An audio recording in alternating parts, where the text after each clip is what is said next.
विहगाव फाटा ते विहगाव मुख्य रस्ता अत्यंत खराब अवस्थेत असून रस्त्यावर मोठमोठे खड्डे पडल्यामुळे नागरिकांना प्रचंड त्रास सहन करावा लागत आहे।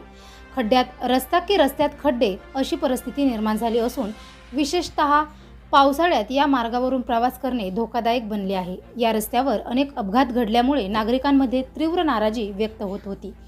या पार्श्वभूमीवर सामाजिक कार्यकर्ते व पत्रकार फिरोज कुरेशी आणि सामाजिक कार्यकर्ते भगवान अभ्यंकर यांनी रस्त्याच्या दुरुस्तीसाठी उपोषण सुरू केले होते। त्यांच्या या आंदोलनाला स्थानिक नागरिकांचा मोठा पाठिंबा मिळाला। दरम्यान अमरावती लोकसभेचे खासदार बळवंत वानखेडे यांनी उपोषणस्थळी भेट देऊन परिस्थितीची पाहणी केली।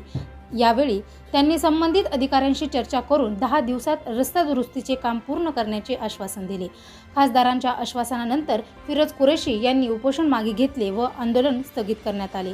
यावेळी सार्वजनिक बांधकाम विभागाचे उपविभागीय अभियंता अघम जी काँग्रेसचे प्रमोद दाळू, रामेश्वर अभ्यंकर, प्रदीप देशमुख तसेच अखिल भारतीय ग्रामीण पत्रकार संघाचे जिल्हाध्यक्ष सुधाकर टिपरे, तालुका अध्यक्ष कुशल चौधरी, मंगेश इंगळे, मुरस्लीन खान, माजी पंचायत समितीचे सदस्य श्रीकांत पोटदुखे, भैयासाहेब अभ्यंकर, बाबाराव अभ्यंकर, संतोष गावंडे, शादाब जमादार, सय्यद अदीब, राजिक सौदागर, प्रकाश अभ्यंकर यांच्यासह गावातील अनेक नागरिक मोठ्या संख्येने उपस्थित होते।